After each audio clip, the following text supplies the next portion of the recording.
Give me yeah, I'll be there in a second. My son skipped.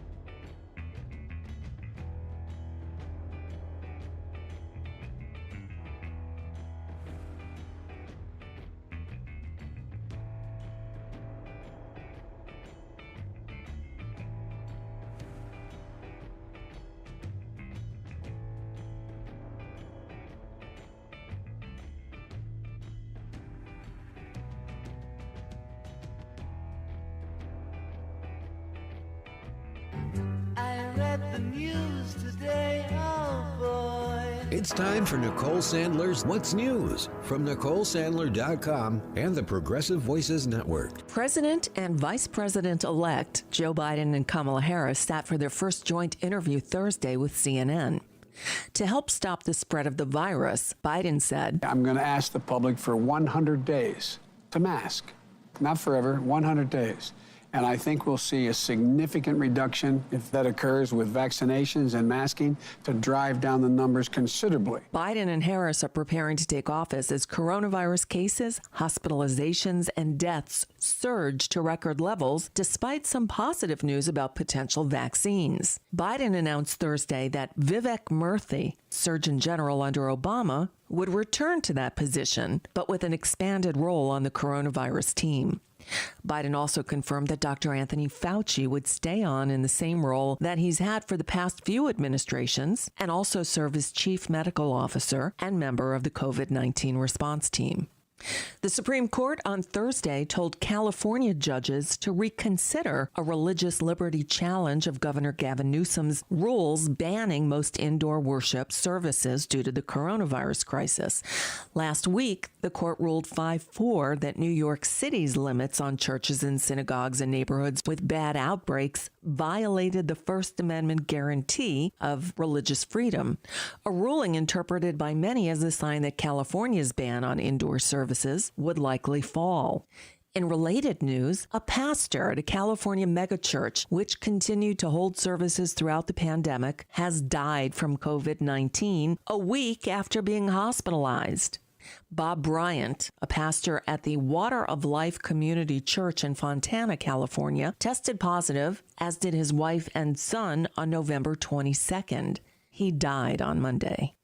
There's some possible decent relief news on the horizon. Senate Majority Leader Mitch McConnell and House Speaker Nancy Pelosi on Thursday spoke for the first time since the November 3rd election about a new $908 billion coronavirus relief package. They also talked about a spending bill that Congress must pass before December 11th to avert a government shutdown. In other news, court records were unsealed Tuesday in a bribery for pardon scheme investigation, with much of the information redacted. But details are slowly coming to light. The New York Times reporting Thursday that the case involves Jared Kushner, his attorney Abby Lowell, and top Trump fundraiser Elliot Broidy. Donald Trump is still in denial about the election. On Thursday, the Wisconsin Supreme Court rejected his latest lawsuit challenging the results in Wisconsin, which President-elect Joe Biden won by nearly 21,000 votes. This ruling came just hours after Trump filed a separate lawsuit asking a federal court to let the Republican-controlled state legislature, rather than the voters, determine who gets the state's electoral votes. The justices came to their decision quickly, noting that Tuesday is the safe harbor date by which election challenges must be resolved under federal law. The Electoral College meets December 14th, and Congress counts its votes on January 6th. Congress has also been at work on the National Defense Authorization Act. They've tweaked it in recent days to effectively block Trump's attempt to significantly reduce troops in Germany over what he says is the country's failure to spend enough money on defense. Congress has also been at work on the National Defense Authorization Act. Donald Trump had some demands. But it looks like when you lose an election, you lose a lot of power. Trump also had previously threatened to veto the bill over included plans to remove Confederate names, monuments, and symbols from U.S. military installations. And Trump had demanded that the bill include a repeal of a tech industry liability shield known as Section 230. It looks like Trump is getting none of what he wanted, according to Senate Armed Services Committee Chairman James Inhofe. But Trump seems to be bound and determined to play out his scorched earth policy. On Thursday, the administration announced it would press ahead with an early January auction for drilling rights in the Arctic National Wildlife Refuge, ANWR. The auction is set for January 6th, just 2 weeks before Joe Biden's inauguration. Biden has said he'll take steps to permanently protect the refuge, which is home to migrating caribou and polar bears. And just so you know, it's not just here. A former European Parliament lawmaker from Hungary resigned from his country's ruling party after being swept up in a scandal involving what media reports called an orgy. It was broken up by police in Brussels in the midst of the coronavirus lockdown. Joseph Sajur, who on Sunday resigned his seat in the European Union's legislature, also quit Hungary's ultra-conservative Fidesz party in a one-sentence letter to the party's director, ending a 30-year career with the political party he co-founded. And that's The Leslie Marshall Show, the only true democracy in talk radio, of, for, and by you, the people. Live nationwide and streaming live at lesliemarshallshow.com. Call in with your thoughts at 888-6-LESLIE.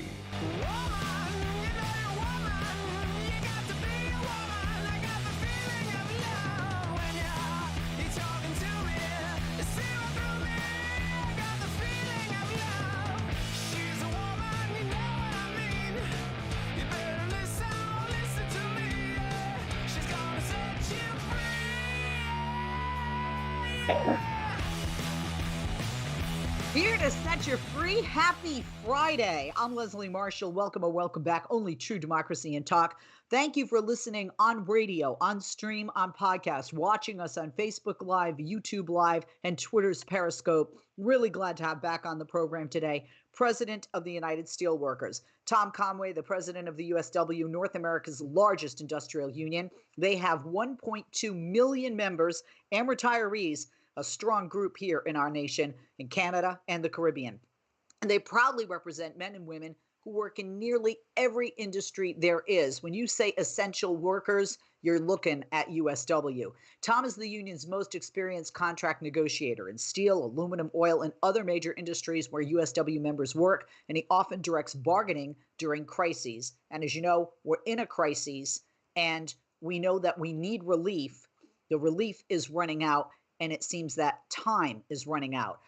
President Conway, thank you for joining us. Good afternoon. Thank you for taking the time, sir. More than a pleasure to have you back on the show. No, it's my pleasure to be here, Leslie. President Conway, time is running out, and quickly, for Congress, but more specifically for the Senate, which is a Republican-controlled body of that chamber, to pass coronavirus relief, because tens of millions of Americans continue to struggle to pay their rent, their mortgage, or put food on their table. As the leader of over 1 million workers out there, how frightened are your workers? Because even though you're in a union, there are people out there that obviously they need this assistance, they need this relief, depending on what industry or sector of the workforce they're in or what company they work for. Yeah, look, we still have, while we've recovered since the initial pandemic hit in late March and April, we had a significant layoff. Since then, we've recovered about 2/3, but I still have some 35,000 members on layoff, and they are facing a cliff, and some have some supplemental help through contract, but many don't, and they truly are. The $600 unemployment top up expired. It varies from state to state. The average in the U.S. is about $450 a week, but in places like Alabama, it's at 270. It's just really kind of hard to live on. And the day after Christmas, all the unemployment's going to expire, and then at the end of the year, the moratorium on evictions is going to expire, and you're going to see student loans start coming due again, and so Americans, I mean, the Senate may think they're facing a cliff, but they're all millionaires. The people facing the cliff are Americans who are stranded now and can't work, and the virus is increasing significantly, and the country is facing regional shutdowns and tightening up again, and we have still 10 million people laid off by BLS conservative estimates, and yesterday filed for another 712,000 new unemployment claims. And so those are historic numbers that haven't been seen since the Great Depression. And the Senate sits there, and McConnell says, well, it's a waste of time. Working on this problem is a waste of time. It's really amazing what that old crypt keeper job thinks it is he's to do. But to ignore the plight of so many people is just disgraceful and ought to be criminal.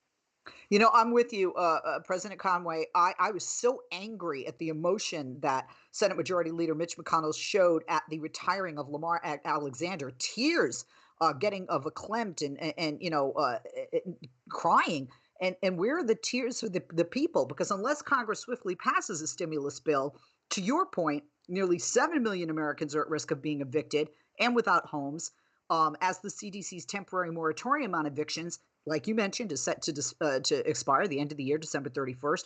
Millions more then will slip into poverty. Millions more will become food insecure. We're already seeing long lines in various states, people lining up at food banks. The pause on federal student loans, that's set to end December 31st. And that means loan officers are going to be able to start charging interest again.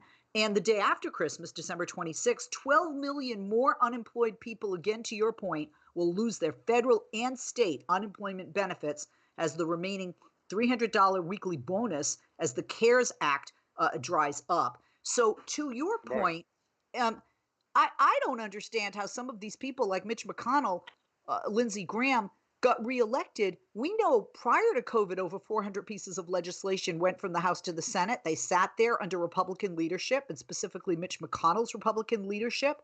They have made this COVID virus a political, which it is not. It is obviously a health issue, a human issue. And like you said, these are rich people, and they're set to go on vacation and try and point fingers and make it political yet again. This is beyond astounding to me. No, it is actually disgraceful. I mean, the HEROES Act has been sitting there, passed in the House, ready to go. Look, I understand compromise, and I understand it from my own bargaining experience. And the truth is, rarely does either party get exactly what they want. But if you refuse to talk about it and refuse to move on it and let it sit here to the detriment of so many Americans, it's really just crazy. And so, now there's been this bipartisan group of senators who's come forward with a bill that has just kind of fundamental issues in it. And right now, they've got to devise a way to get cash into the streets. If restaurants and bars are going to close again, I mean, we're still struggling with how schools are going to operate, and people continue to lose jobs on top of the continuing claims that are out there. The government's going to need to do it. I mean, we've just got to fill that hole, and the states can't do it. And if we start to lay off first responders and EMTs and police forces and other forces who are going to help us through this epidemic, I mean, it's just foolish, the risk that we're taking with our citizenry because we can't get Congress to act. And it is truly all lies in the Senate. And there's some of these senators got to step forward now and start to demand that a bill be brought up and that they get to vote on something, and that one person can't hold the entire nation hostage in this way. No, absolutely. I mean, to your point, if you look at the map, the senatorial election map, Republicans are not in good shape in 2022. Mitch McConnell knows that. And you talk about the bill, the HEROES Act, that the House of Representatives, Democratic-controlled House of Reps, passed back in May. That package is $3 trillion in relief. It would stimulate the economy. It would certainly help American people out there stay afloat for the time being. Last month, 80 million Americans voted for Joe Biden. And the Republicans aren't listening to the will of the majority of the people in this country. And many of those people voted for Joe Biden because they know that the country needs more help from elected leaders, not more rallies. And what was the Republican in the Senate's priority? They didn't touch the stimulus bill. They rammed through that Amy Coney Barrett confirmation for the Supreme Court. That mattered more to them. A even heavier leaning 6-3, which I consider a packed court, Supreme Court, nominee rammed that through instead of ramming through money that could help the American people. And, once again, I think this is one of the reasons Joe Biden won. Look, when you have one of the reasons that Donald Trump won was an ineffective government. Yep. And had done nothing on trade for decades and had ignored job losses due to globalization. And he was able to move in and play on that. And even with Joe Biden racking up 80 million votes, Donald Trump got 73 million. But of those 73 million votes, many of those same people are in this situation as well. And so the Senate may think they can comfortably turn their back on them. But those Trump supporters are running out of unemployment. They're running out of health care. They're faced with the same evictions as anyone else. So, the Senate can't sort of divide this evenly down the middle if that's what they think they want to do. Absolutely. And they're going to get themselves trapped in this. And absolutely. They just got to do something on behalf of American citizens and workers, and those workers who, really are. These are the essential workers. Yep, they are. President Conway, we got to take a quick break. I hate to step on your words because I love hearing you speak. Don't go away. That's fine.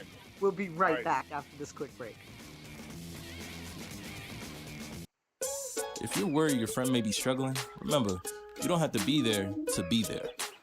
You could say, how are you, or get a fake tattoo. You can ask with an app if it works for you.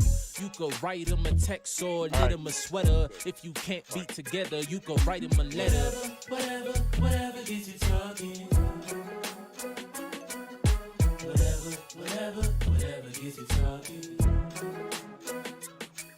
You could chat on the game, kick off your flip-flops. You can ask on your couch while you binge watch. However you do it, you gotta ask a friend.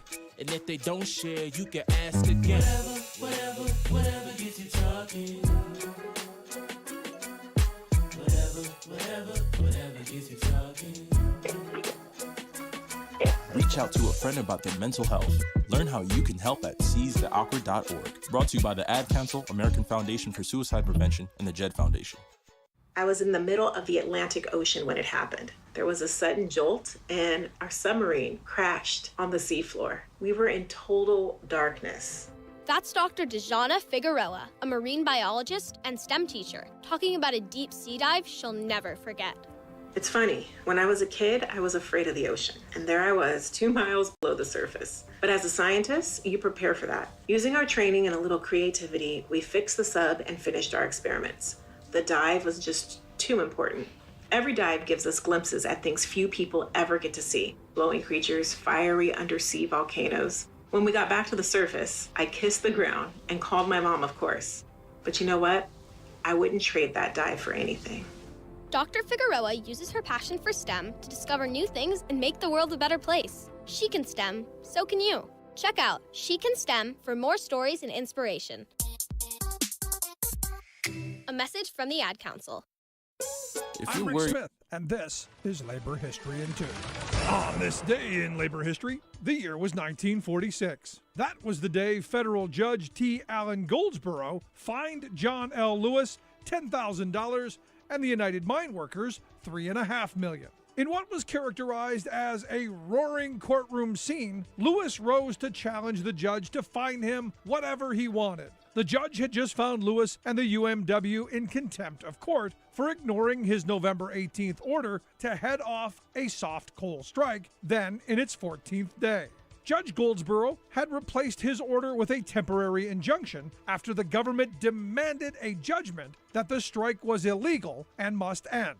Goldsboro ruled the strike was, quote, an evil, demonic, monstrous thing that meant hunger and cold, unemployment and destitution, a threat to democratic government itself. He insisted he was a friend of labor, but that Lewis should be sent to prison. UMW Chief Counsel Wellie K. Hopkins snapped back defiantly, stating that the government was seeking to break the union politically, financially, and morally. The federal government had seized the mines in May and was now threatening to run them with Army engineers if Lewis didn't order miners back to work. AFL, CIO, and Railway Brotherhoods all rallied to Lewis's defense. The Detroit labor movement vowed a 24-hour general strike in support. But by the 7th, Lewis retreated, ordering miners back to work until March 31st. Facing the real threat of the Supreme Court action to uphold the $3.5 million fine, Lewis stated he wanted the court to, quote, be free from public pressure superinduced by the hysteria and frenzy of an economic crisis. Lewis and the UMW were tied up in appeals court for months while they attempted to negotiate new contract terms.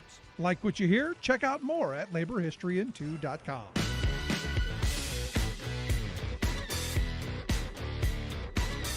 If you miss Leslie on TV this week, catch up at lesliemarshallshow.com.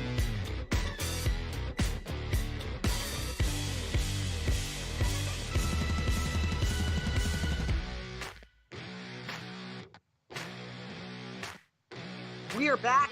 I'm Leslie Marshall, and he is president of the United Steelworkers, Mr. Tom Conway. And I forgot to tell you, going into break, we were tight there. The website, please check it out, and all that the USW do, usw.org, and follow them on both Twitter and Instagram at Steelworkers.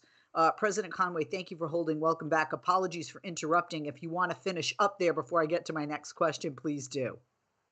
No, I'm fine. Okay. Go ahead. We were talking about the HEROES Act, and the House actually updated that act this fall, providing crucial assistance to people throughout our nation, Americans fighting to pay their bills. This, so people know what the HEROES Act would do, would funnel aid toward local, state, and tribal governments to keep necessary public services up and running, would expand paid sick days, family and medical leave, and unemployment compensation, protect essential workers by establishing a fund for employers to provide premium pandemic pay, provide COBRA subsidies for laid-off workers, protect essential workers, and helping stop the spread of the virus by establishing requirements for COVID-19 testing and contact tracing, extend and expand the moratorium on certain evictions and foreclosures that set, as you mentioned, President Conway, to expire the end of the year, December 31st, and leave thousands at risk of homelessness. And it'd be especially important for workers because it also would require OSHA to establish an infectious disease standard, keeping employers accountable for COVID regulations, and thereby this would increase workplace safety. You know what the HEROES Act sounds to me like? It sounds to me like a union. That's what it sounds to me like. Yeah. Does it to you, President Conway? Look, it's sort of common sense. I mean, if you think about from the last point first, when this struck, and certain people were deemed to be essential and had to be at work, employers then had a responsibility to make that workplace as safe and clean as they could. So, responsible employers quickly set about obtaining masks and getting the equipment they needed and doing the sort of disinfecting that had to go on. But a lot of them didn't. A lot of employers just sort of ignored it. And people are at work and working in close conditions, and we saw it in meat packing houses and so many other places where people were working shoulder to shoulder. And so we wanted to get OSHA to establish a standard about, all right, we're now in a new era. We have this infectious disease, and shouldn't there be some OSHA standards for the workplace, that has been fought. They have fought that so hard on behalf of the Chamber of Commerce and other similar organizations, and don't want any responsibility or any liability. So in fact, what's been on McConnell's idea and bill from the beginning is that a complete waiver of any liability that any employer might have connected to COVID in any way whatsoever. And it's just indicative of how we think of people in the workplace, and that if we're going to compel them to be there, they don't want to pay them anything extra for sort of the premium pandemic pay. And they don't want to pay a $15 an hour minimum wage. But they want to deem them essential to be there when they're told to be there. And that sort of fundamental approach to workers in America is what everyone really struggles with. It's what drives the inequality that goes on in our nation. And that sort of thoughtlessness of the people who are doing the everyday work, even in the hospitals, taking care of the sick who are in the hospitals, and to say, well, I'm going to disregard the fact that you stood in a hospital ER room and ran the risk of getting yourself sick and bringing it home, and we're not going to have any responsibility for that. And we're going to insist that you work in here day after day and night after night. I mean, it's really at a point where, Congress can't continue to ignore that sort of behavior and do the bidding of employers who want to act in that kind of manner. And so, look, the HEROES Act has a lot of good provisions in it. And it recognizes that the states are going to go broke trying to figure this out. And they don't have the ability to raise funds on their own. And that families are going to need sick days and be able to take medical leave. And if you lost your health care because you got laid off due to a pandemic, we're in a pandemic. They ought to provide COBRA subsidies for those people who got trapped that way. And, putting people out of their homes. And it's not that no one ought to make the landlord eat it. If you put the moratorium in place and give people enough funding to pay their rent, the landlord can pay off his mortgage and people can stay where they need to stay. This isn't that one sector of the economy has to eat this while another profits from it. It's a thoughtful bill and it accomplishes a lot of things. But, McConnell sees it as, well, we're going to bail out blue states. When a tornado hits the Midwest, no one looks at the map and says, well, who'd they vote for before we all move in with aid to help them? Or a flood hits a state. I mean, it's just not the way Americans think of each other, but it is the way that McConnell thinks of the nation, and it's disgraceful. I like the way that you put that, actually, very well. I'm going to have to cut that, and without edit. I mean, the way you just put that, quite frankly, President Conway, when you talk about what the HEROES Act does, and to go further, when you look at the HEROES Act, a relief bill, it's not just necessary for repairing the economy, because obviously politicians care so much about money, their own, not ours. It's needed to help our healthcare workers to stop the spread of this virus. So it would give healthcare workers the resources they need to conduct COVID-19 testing, track community spread, fight the infection rate. And researchers and manufacturers are working furiously to produce and distribute these vaccines.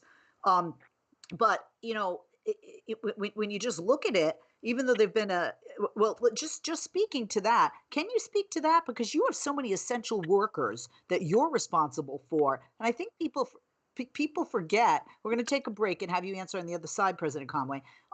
People forget this is not just about money in the economy, but this is also to help the healthcare workers who we're doomed without and to stop the spread of the virus. We all want, regardless of where we live and our political affiliation or ideology, to put this bloody thing in our rearview mirror. We are going to be back right after this.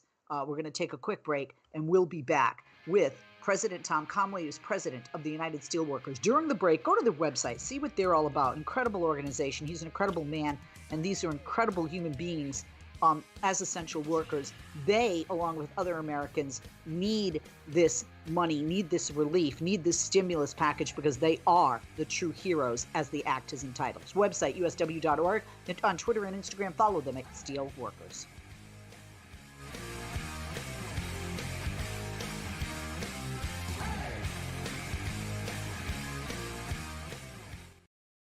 Hey, Dad, how do airplanes fly? What's in this box? Can I touch this? Where does sand come from? Is this tree good for climbing? What happens if I mix these two things together? How are babies made? What does this thing do? Kids are curious about everything, including guns. Talking to them about gun safety in your home is a good first step, but you can do more. Always keep your guns locked, unloaded, and stored separately from ammunition. Storing your guns securely is the best way to prevent family fire, including unintentional shootings. For more information on safe gun storage and ways to keep your family safe, visit endfamilyfire.org. That's endfamilyfire.org. What do we keep in the attic? What's this thing called? Can I ride my bike backwards?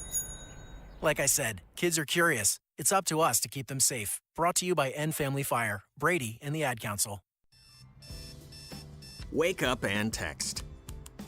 Text and eat. Text and catch the bus. Text and miss your stop. Wait. Text and be late to work. Sorry, I'm late. Text and work. Text and pretend to work.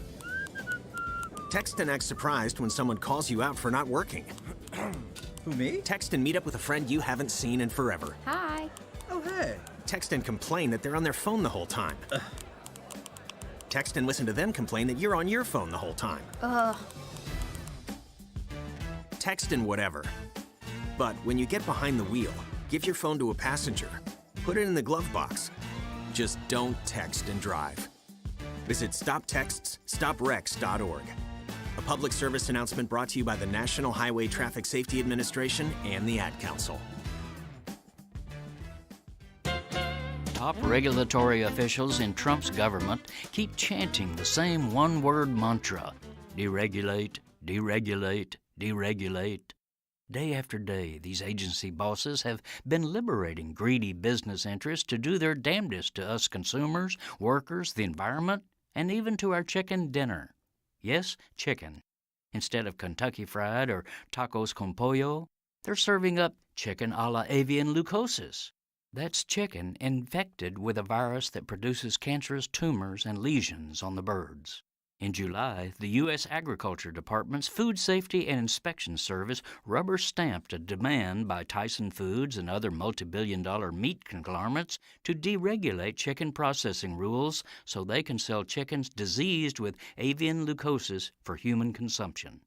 And no, the huge brand-name marketers would not even be burdened by having to put a right-to-know label on the package so we consumers could know what we're buying. As always, the industry line is, "It's perfectly safe. Trust us." No. Their claim is that slaughterhouse line workers can simply cut out any tumors they see, then process the rest of the animal. There are two problems with this claim. First, avian leukosis can be a systemic disease passing through the blood, so slicing tumors doesn't necessarily eliminate the virus.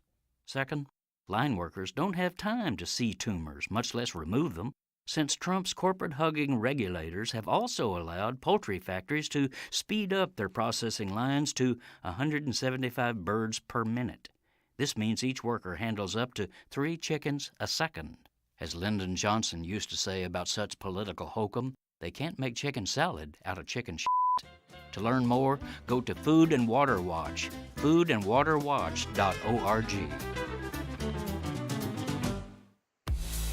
follow Leslie on Twitter. Just go to www.twitter.com/Leslie Marshall, and we'll be sure to share your tweets.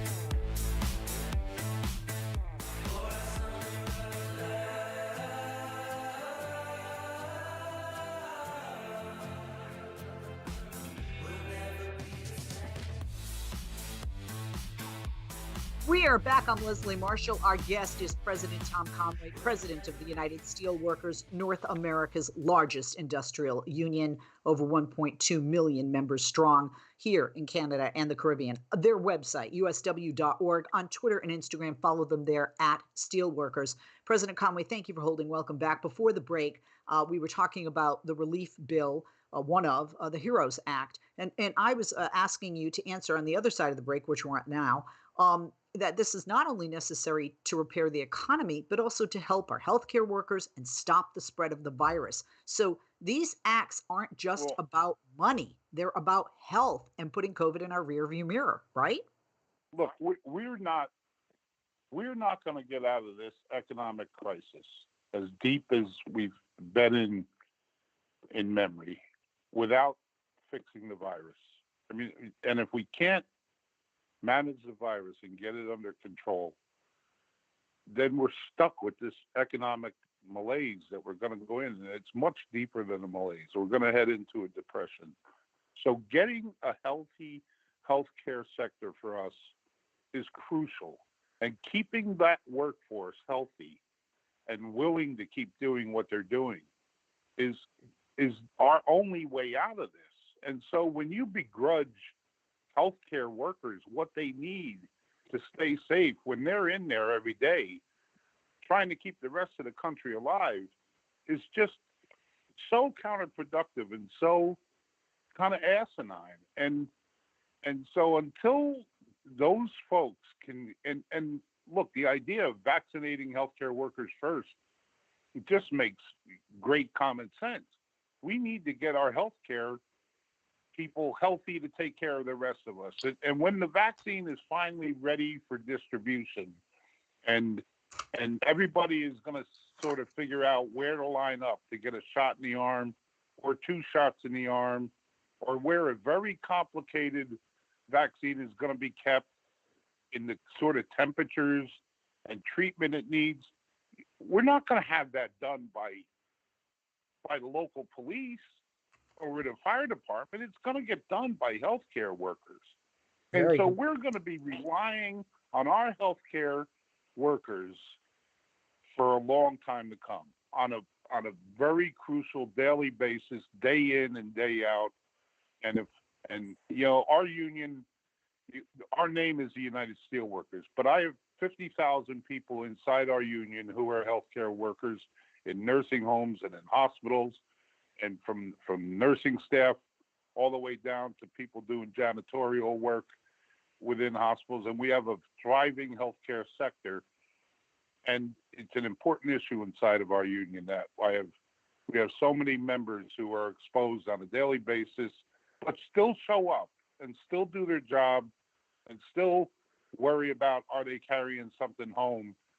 And so to be arguing about the healthcare sector in this country and to be fussing about providing a healthcare provider relief fund, this compromise bill that's in discussion right now, it's got $16 billion in there for vaccine development, distribution, testing, and tracing, and it's got another $35 billion for healthcare provider relief fund. I mean, we're going to run out of nurses. We're going to burn out doctors, the people who take care of us and who we rely on. And we've struggled so much getting them the right protective gear to be safe in their workplace, and then begrudge people saying, well, can I get an OSHA standard so there's some standardization about how a hospital or a nursing home or an urgent care place ought to function so we know what the baseline is. To be fighting about that is just outrageous. So, people, you can take for granted what's going on with the healthcare community, but the healthcare community are the folks who are going to save us. once the scientists have this ready to go, they're going to turn to the doctors and nurses and say, okay, find America and get them vaccinated. And we're going to need them more than ever. So why we fuss about taking care of them is ridiculous. Yeah, you know, it's amazing. There'll be people out there who refuse to social distance or wear masks. I was very upset. A conservative who I've debated on Fox News, Charlie Kirk, was saying, gather at Thanksgiving, you know, like push back against the liberals. And it's like, are you crazy? And being married to a healthcare worker, and I know you have healthcare workers in your family, President Conway, as you shared with me off the air. It's just unconscionable because these people, you know, doctors especially, took a Hippocratic oath. They can't turn people away. I retweeted on Twitter a Jewish doctor this morning that was treating a COVID patient with Nazi tattoos all over his body. And he said that this virus has taught him to be even more compassionate because, you know, there are just people out there acting like petulant children, putting themselves, their families, our families at risk, and these healthcare workers at risk. You know, we talk about solutions, and there have been a number of smaller solutions proposed that would at least serve as a beginning point for a recovery, a starting point. Senator Mitch McConnell continues to stand in the way of that comprehensive help. I mean, there are states scraping together funds to soften the blow of the federal inaction. Democratic senators push to bring back enhanced unemployment benefits. Republicans won't be having it. And now we have a bipartisan group of senators that put forward a much smaller stimulus bill. Mitch McConnell's calling it a waste of time. And you know, I'm just wondering, you know, quite frankly, I'm just wondering at what point do these increasingly worse COVID numbers fall squarely on the shoulders of Senator Mitch McConnell? Before you answer that, let's just look at the data by Johns Hopkins University. The U.S. reported its highest single day of both new cases and deaths yesterday, 217,664 new COVID cases, over 2,879 reported deaths. COVID now the number one cause of death, surpassing heart disease, and one American dying every 30 seconds of COVID-19. I think in North Dakota, every 1 in 800 citizens. So at what point do these increasingly worse COVID numbers fall squarely on the shoulders of Senator Mitch McConnell? Look, I frankly have come to, I guess they don't care. Is really, how else can you look at it? I mean, look, for all the failings of Donald Trump, I think his greatest failing was that he saw this as an opportunity to get himself reelected rather than an opportunity to try and heal the country. And I think had he gone at it the other way, he might very well have gotten reelected. But instead, he decided to use this virus to divide this nation.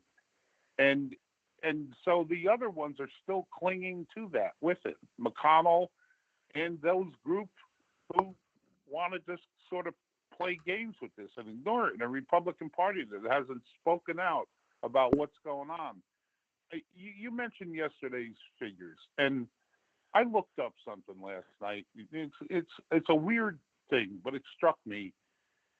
Yesterday, we had more Americans die than we did on the assault on D-Day on Utah and Normandy Beach. And when you have the images of that assault from World War II in your head, and just the constant death that was occurring every time those soldiers tried to take that beach, and how we think of how the slaughter that took place there, yesterday in our country, more Americans died than died that day in June of 44. And so it's sort of stunning that America's government is willing to sit back. Half of America's government is willing to sit back and do nothing about it. I mean, why did you decide to go to Congress to just sit on your ass and do nothing, or collect campaign finance monies? What do you think your job is? And so look, hopefully someday it comes home to roost. But, you know, given the recent election and how people seem to view things, I'm not sure it does. We're in a very peculiar time in the nation.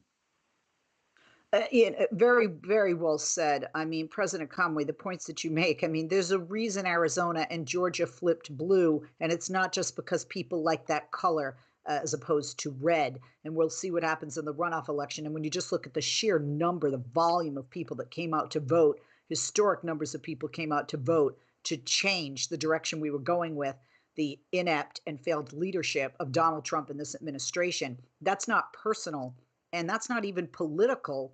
I guess you could say it is personal because they just lacked the humanity. Joe Biden now up to 81.2 million votes. Incredible. Second largest outcome since 1900. Thank you, President Conway. So good to have you with us. President Tom Conway, he is the president of the United Steelworkers. Like I said, follow them on Instagram and Twitter at Steelworkers. Go to their website, usw.org, and see all the great things they do. We're going to take a break, and we'll be back with him and you right after this. Don't go away. America, your children have an amazing superpower. They can help save lives by not having play dates. That's right. By replacing get-togethers with virtual play dates and video chats, they can help slow the evil spread of germs. And if your superheroes do go outside, make sure they continue their superhero wing by staying 6 feet away from others to protect everyone in America land. Find out more at coronavirus.gov. A message from the CDC and the Ad Council. America, your children have an amazing superpower. That's right. They can help save lives by simply washing their hands. Just 20 seconds of thorough hand washing after they've coughed or sneezed or been outside can help fight against the dastardly spread of germs. Armed with only soap and water and hands, your superhero can protect you, your family, and everyone out there in America land. Amazing! Find out more at coronavirus.gov. A message from the CDC and the Ad Council. He was the heart of your family, and he taught you our history. He helped you fix your first flat. He was the best backyard DJ around. And every time he'd tell a story, he'd own the room. But now more than ever, he may feel alone. Today, older adults and their loved ones are struggling to connect in a time when connection has never been more important. But there is something we can do. Embrace our older loved ones through StoryCorps Connect. With StoryCorps Connect, you can honor seniors remotely with an interview about their life. Every interview will be archived at the Library of Congress, becoming part of American history, so that years from now, future generations can listen in. All right, Grandpa, what's one piece of advice you have for me? Just 3 words, sweetheart. Live with courage. The man that had the best stories still has plenty of stories to tell.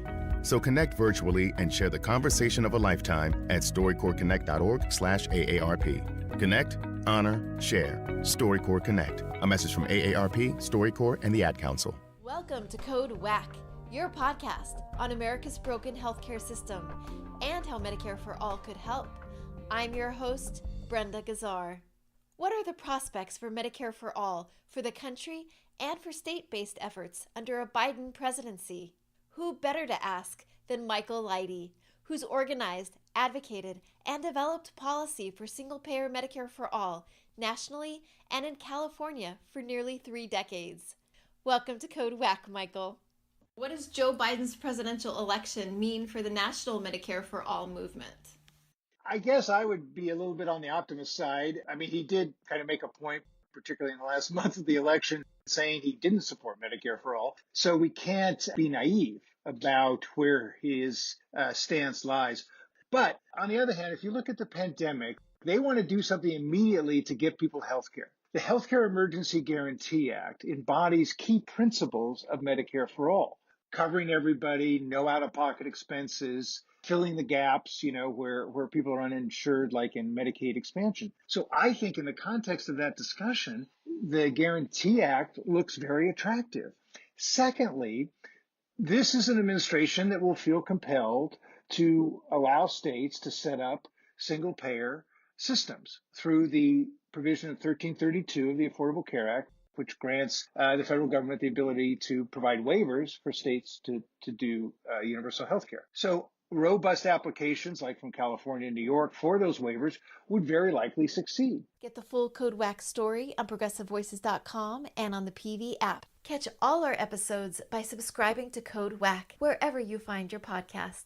This podcast is powered by Heal California, a nonprofit that uplifts the voices of those fighting for healthcare reform around the country. Until next time, stay healthy. If you miss Leslie on TV this week, catch up at lesliemarshallshow.com.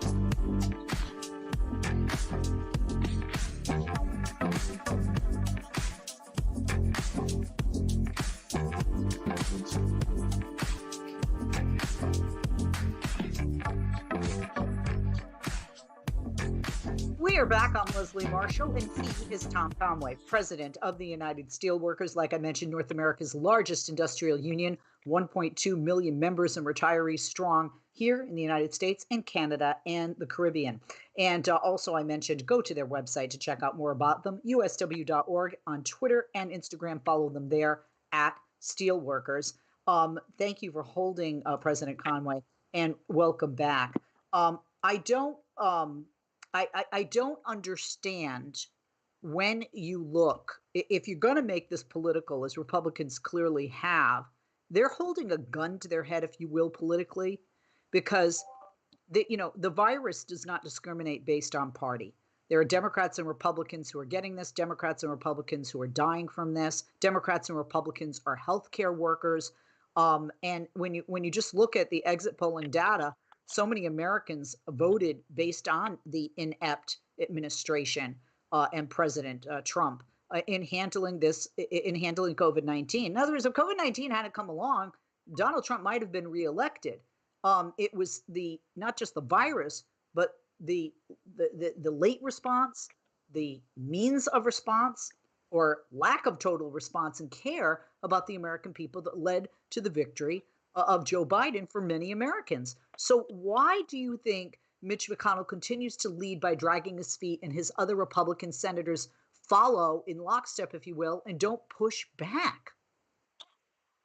So unfortunately, I think they're just afraid of Donald Trump, and they cower before him.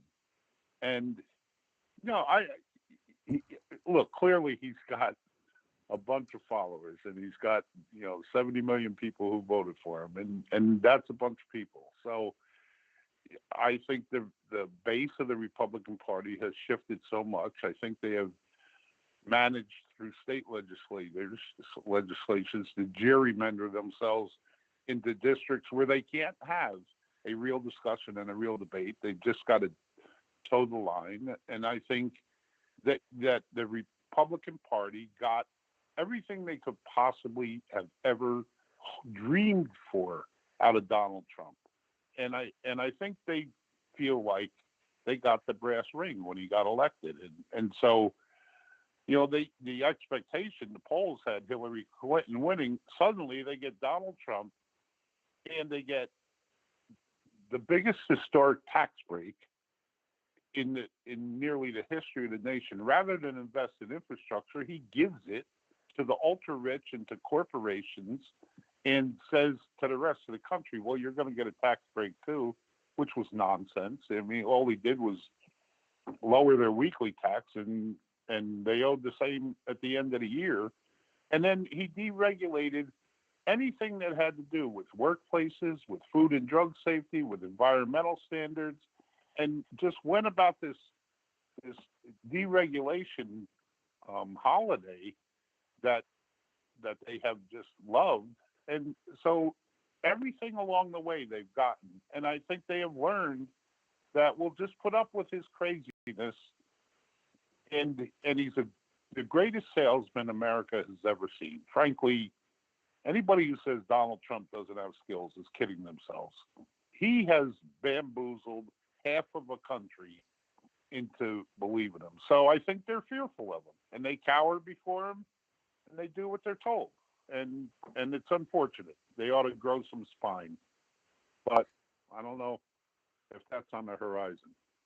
I agree with you. And you were talking about common sense earlier, right? And it's common sense that the spread of COVID would be so much worse if people are evicted from their homes. And if that's the case, more people will die. That's going to hurt anybody politically, Republicans included. So wouldn't, if you were a politician, I know if I were, I would make sure that people aren't going to be evicted from their homes like that. We're going to see the end of the year, December 31st. Look, I don't. I hate to think about this, but I can't help but think about it. When you look at the communities who are stricken the hardest by this COVID, it's sort of a built-in voter suppression plan for the Republican Party. So if neighborhoods of African Americans and Latinx are suffering the hardest on this, they're not rushing to fix it. And I think that plays a role in this because, we heard Trump say, well, this is the Democratic governors. This is happening in blue states. So we'll let it run its course. I think it is as crude as that.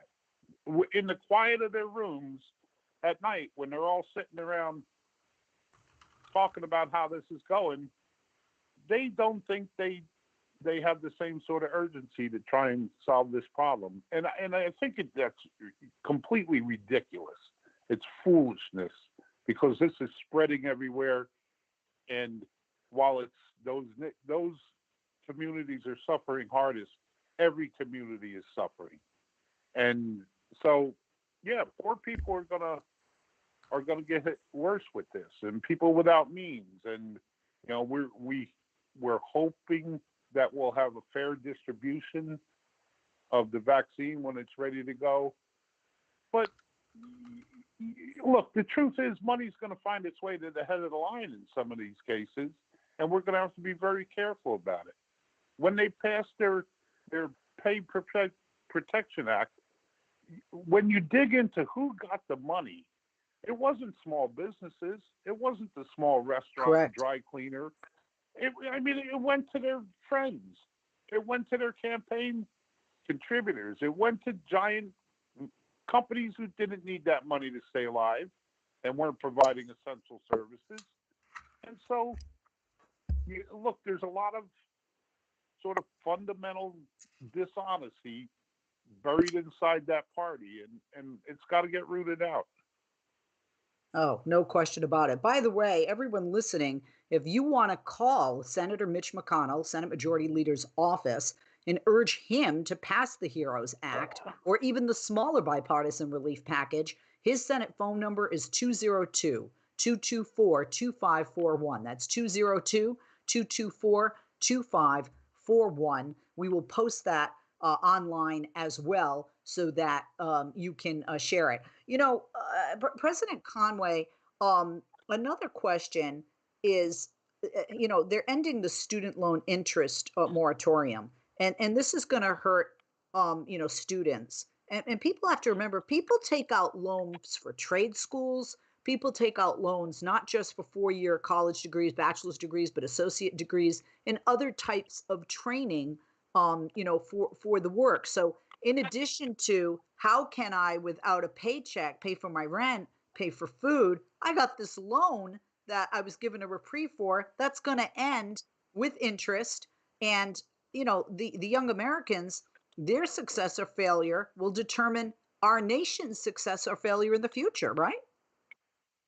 If you're a young American, let's say in your mid-30s, and you're saddled with some student loan, the truth is, in this country, you have not had a chance to get on your feet. You grew up in the shadow of 9/11, and the country was crippled for a couple of years, and the economy was crippled. And then about the time we're crawling out of that comes what they call the Great Recession in 2008, 2009, and you get slammed again, and you can't get established as a young person, and you can't find yourself way into a career. And now here comes COVID, about the time that you're about to get on your feet again. And so young Americans, they came out and they voted strong because they're very discouraged and they're very hopeful that something will change. I believe the Biden administration understands that and is going to do everything they can to help them to work through that. But America isn't so bright and shining if you're a young person right now. And so to not try and help them in the area of student loans, which are so burdensome, and the price of university is so far out of reach for people that it's just foolish that we're not making that investment to have our brightest children get what they need to get ahead and to then move our country ahead. That is really as an important investment as it is in infrastructure and everything else we need in this country is to provide a means of education for our people, because education, knowledge is power, and knowledge will move us forward. Brilliantly said. You sure you don't want to run for office? I got a job. No, you got a good job. Don't figure leave it your out. job, because over 1 million people rely on you for that job. And we like you right where you are, President Conway. President Tom Conway, thank you for joining us today. That's the end of this hour with the President of the United Steelworkers. Once again, go to the website, usw.org. Follow them on Twitter at Steelworkers. Follow them on Instagram at Steelworkers. And like I mentioned, you want that Heroes Act or even a smaller bipartisan relief package, call Mitch McConnell's office and tell him to get it done. Do his job. 202-224-2541. I'm Leslie Marshall. Have a wonderful weekend. Be safe.